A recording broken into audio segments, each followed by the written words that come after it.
O que é a revelação cristã? A revelação cristã é a vinda do nosso Senhor Jesus Cristo. É isso? Sim. O que é a revelação judaica? Tá certo? É o encontro de Moisés com Deus no Alto Monte Sinai. Eles são acontecimentos especificamente diferentes.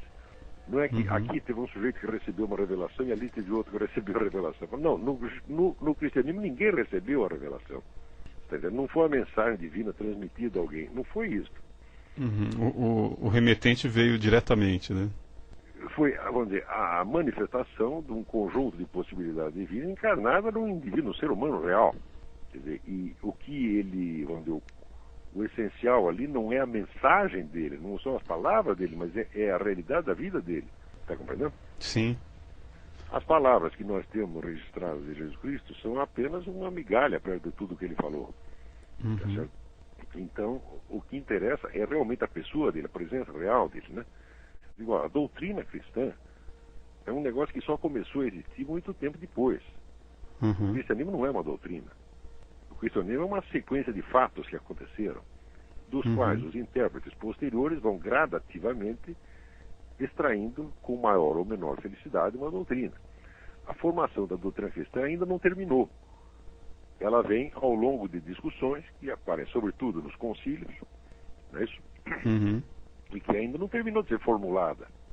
Então, você não pode dizer que existia uma doutrina cristã originária. Não havia doutrina nenhuma. Você tinha ali a pessoa real do Cristo presente, atuando. Como é que você transforma uma história verdadeira, quer dizer, uma biografia, né, miraculosa, numa doutrina? Você está entendendo? É tão difícil você extrair uma doutrina da vida do Cristo, como é difícil você extrair uma doutrina da sua própria vida. Transforma a sua vida numa doutrina. O que é que a sua vida afirma, o que é que ela nega? E, bom, essa transposição não é impossível, mas ela é bastante difícil, tá certo?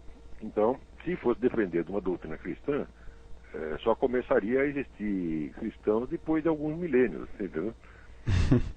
O cristianismo não é a doutrina, quer dizer, é a presença de um indivíduo que é o Verbo de Deus encarnado e no qual tudo depende da atitude que você tenha perante esse indivíduo, perante este homem.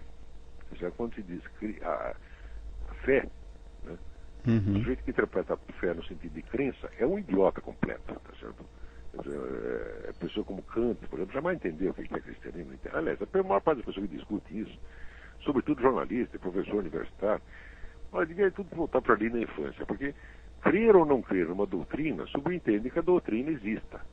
Sim. Como não existia doutrina nenhuma, não havia no que crer, tá certo? Então, quando se fala de fé, é a confiança que as pessoas tinham no indivíduo. Exato. Tá certo? Quer dizer, não é uma atitude doutrinal de crer ou não crer numa doutrina, aceitar, acreditar ou não acreditar. Não, é confiar ou não confiar. Quer dizer, a fé como crença já é um sentido muito degradado e posterior da palavra. Tá certo? Como é o único que as pessoas conhecem, porque só tomaram conhecimento do cristianismo através do seu reflexo na cultura de massas, tá certo? E não tem a menor ideia do que tenha sido a experiência originária, não tem um pouco de imaginação para conceber, né, o que teria sido o cristianismo antes de existir a doutrina cristã. Então, eles pegam o seu próprio erro de ótica, a sua própria ilusão de ótica e colocam a fé como crença e imaginam até que existem várias doutrinas e que existem várias fés, conforme o sujeito acredite na doutrina cristã, acredite na doutrina islâmica, etc. Tudo isso é de uma vulgaridade e de uma estupidez fora do comum. Você está entendendo? Então, por exemplo, no caso islâmico, sim, aí existe uma doutrina desde o começo. Por quê? O que é a revelação islâmica? É um conjunto de preceitos que teria sido ditado pelo arcanjo Gabriel ao profeta Mohammed, ou Maomé, como se diz no Ocidente. E ele sai pregando essa doutrina. E as pessoas aí sim podem acreditar na doutrina ou não. Quer dizer, não se trata apenas de confiar naquele indivíduo, mas de aceitar a doutrina ou não. Certo. Você está entendendo? Por exemplo, você pode confiar em Maomé, que a gente confiava nele, que achava ele um bom sujeito, uma pessoa confiável, uma pessoa honesta, mas não aceitava a doutrina. Agora, no cristianismo, não. Quando, né, o sujeito doente diz para o Cristo: você pode me curar?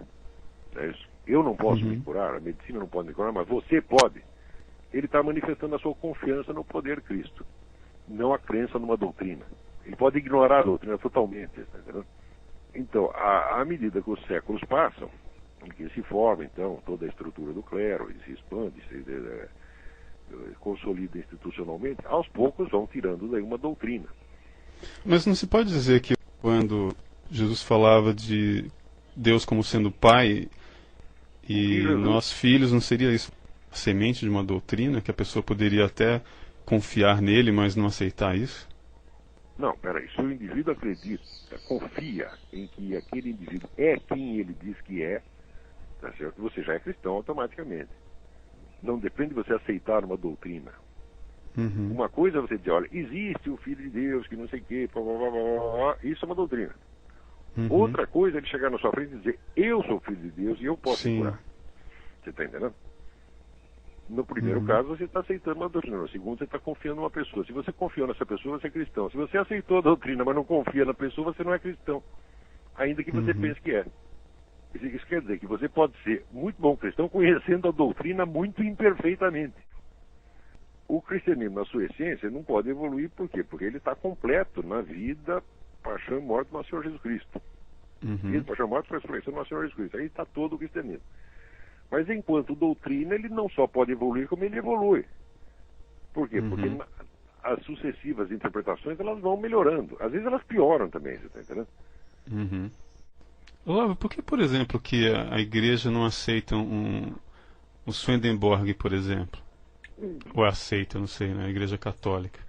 Porque mas tem igreja swedenborgiana. Olha, mas é muito difícil você aceitar ou rejeitar o Swedenborg, está entendendo? Porque a obra do Swedenborg é imensa, tá certo? E abrange uma sucessão de visões que ele teve do céu e do inferno, e não dá para você dizer nem que sim, nem que não.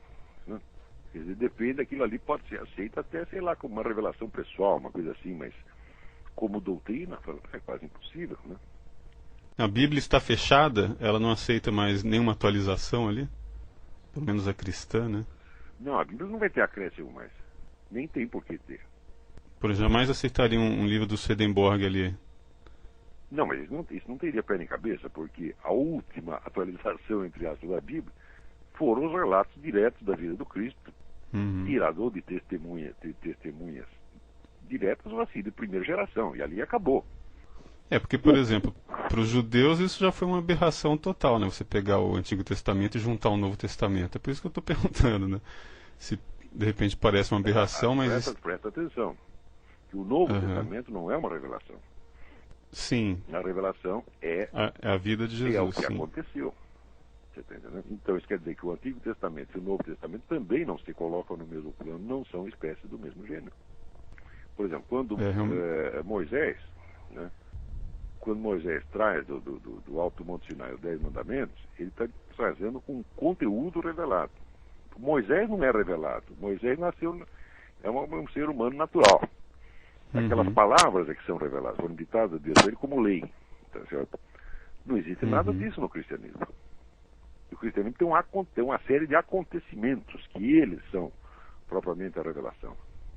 Agora, você não pode dizer, por exemplo, que no Antigo Testamento você tem a história do povo judeu, mas você não pode dizer que tudo o que aconteceu para o povo judeu fosse revelação. Não, você tem alguns acontecimentos privilegiados e outros não.